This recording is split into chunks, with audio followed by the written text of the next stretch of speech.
ನಮಸ್ಕಾರ ವೀಕ್ಷಕರೇ, ನಾನು ಡಾಕ್ಟರ್ ಜಿ ಮೋಹನ್ ಕುಮಾರ್. ಇಂದು ಇರಾನ್ ಮತ್ತು US ಮತ್ತು ಇಸ್ರೇಲ್ ಯುದ್ಧದ ಔಟ್ಕಮ್ ಬಗ್ಗೆ ಮಾತಾಡೋಣ. ಯುದ್ಧದಲ್ಲಿ ಪೇಪರಲ್ಲಿ US ಮತ್ತು ಇಸ್ರೇಲ್ ತುಂಬ ಶಕ್ತಿಶಾಲಿ ಅಂತ ಅನಿಸುತ್ತೆ. ಆದರೆ ವಾಸ್ತವ ಸ್ಥಿತಿಯಲ್ಲಿ ನೋಡಿ, ಇರಾನ್ ಅವರು ಹೆಚ್ಚು ತೂಕವನ್ನು ಹೊಂದಿದ್ದಾರೆ. ಸ್ಟ್ರೈಟ್ ಆಫ್ ಹೊರ್ಮುಜ್ ಮೇಲೆ ದಾಳಿ ಮಾಡಿ ಅವರು ಇಡೀ ವರ್ಲ್ಡನ್ನೇ ಹೋಸ್ಟೇಜಲ್ಲಿ ಇಟ್ಕೊಂಡ್ಬಿಟ್ಟಿದ್ದಾರೆ. ಎಲ್ಲ ಗ್ಯಾಸು ಆಯಿಲೆಲ್ಲ 20% ಅಲ್ಲಿಂದಲೇ ಪಾಸ್ ಆಗಬೇಕು. ಅದರಿಂದ ಎಷ್ಟೋ ದೇಶದ ಎಕನಾಮಿಗಳು ಹದಗೆಟ್ಟಿವೆ. ಅಮೇರಿಕ ಅಷ್ಟೊಂದು ಶಕ್ತಿ ಇದ್ದರೂ ಏನಕ್ಕೆ ದಾಳಿ ಮಾಡ್ತಾಯಿಲ್ಲ, ಪೂರ್ಣ ಪ್ರಮಾಣ ದಾಳಿ ಮಾಡ್ತಿಲ್ವೋ, ಅಥವಾ ಇರಾನು ಎಲ್ಲ ಅಂದ್ಕೊಂಡಿರೋಂಗೆ ವೀಕ್ ಅಂತ ಅಂದ್ಕೊಂಡಿದ್ರು. ಆದರೆ ವಾಸ್ತವ ಸ್ಥಿತಿಯಲ್ಲಿ ಅದು ತುಂಬ ಶಕ್ತಿಶಾಲಿಯಾಗಿದೆ. ಅವರು ತಮ್ಮದೇ ಆದ ಶಕ್ತಿ ಪ್ರದರ್ಶನದಿಂದ ಎದುರಾಳಿಗಳನ್ನು ಹಿಮ್ಮೆಟ್ಟಿಸಿದ್ದಾರೆ. ಅದರಿಂದ ಯುದ್ಧ ಏನು ಸ್ವಲ್ಪ ದಿವಸ ಅಂದ್ಕೊಂಡು ಮುಂದುವರಿತಾ ಇದೆ.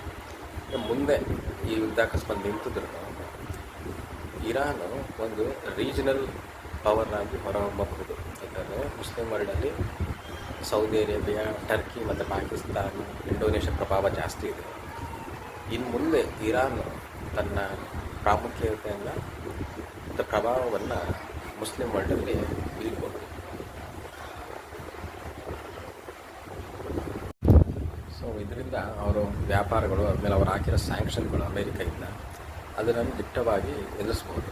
ಅಷ್ಟೇ ಅಲ್ಲದೆ ಯುದ್ಧದಿಂದ ಏನಂದರೆ ಸುಪೀರಿಯರ್ ಟೆಕ್ನಾಲಜಿ ಕೂಡ ಇದ್ರೂ ಚೀಪ್ ಡ್ರೋನ್ಸು, ಕಡಿಮೆ ವೆಚ್ಚದ ದಾಳಿ ಮಾಡುವ ಕೆಪಾಸಿಟಿ ಇರುವ ಡ್ರೋನ್ಸ್ಗಳಿಂದಲೂ ಕೂಡ ದೊಡ್ಡ ದೊಡ್ಡ ಮಿಸೈಲ್ಗಳನ್ನು ಹೊಡೆಯಬಹುದು ಅನ್ನೋದನ್ನು ಇರಾನ್ ತೋರಿಸ್ತಾರೆ. ಅಂದರೆ ಎಲ್ಲರೂ ಮೊದಲೇನೋ ದೊಡ್ಡ ದೊಡ್ಡ ಮಿಸೈಲ್ಗಳಲ್ಲಿ ದಾಳಿ ಮಾಡಬೇಕಂತ ಇತ್ತು.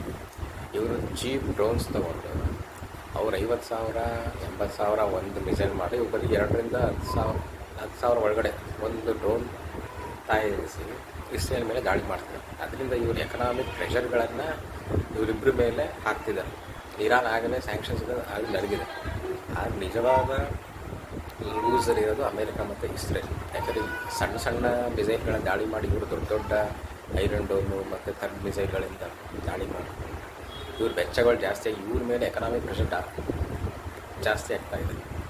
ಅದರಿಂದ ಯುದ್ಧದ ಏನು ಮೊದಲೇನು ಅಂದ್ಕೊಂಡಿದ್ದ ಟ್ರಂಪ್ ಅಡ್ಮಿನಿಸ್ಟ್ರೇಷನ್ ಮತ್ತು ನೇತಾನ್ಯಾಹು ಅದು ಆಗ್ತಾಯಿಲ್ಲ. ಅದು ಒಂದು ರೀತಿ ಕೈ ತಪ್ಪಿ ಹೋಗುವಂಥ ಸ್ಥಿತಿ ಬಂದಿದೆ.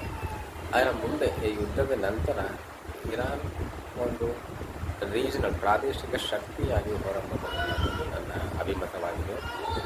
ನಿಮ್ಮ ಏನಾಗಿದೆ ಕಮೆಂಟ್ ಮಾಡಿ. ಹಾಗೆ ನಾನು ಮುಂದೆ ಈ ರೀತಿ ಪ್ರಚಲಿತ ವಿಷಯಗಳನ್ನು, ಪ್ರಚಲಿತ ಘಟನೆಗಳನ್ನು ವಿಶ್ಲೇಷಿಸಿ ಹಾಗೂ ಕರೆಂಟ್ ಅಫೇರ್ಸ್ಗಳ ಬಗ್ಗೆ ನಾನು ಪ್ರಚಲಿತ ಮಾಧ್ಯಮದಲ್ಲಿ ಹಾಕಿ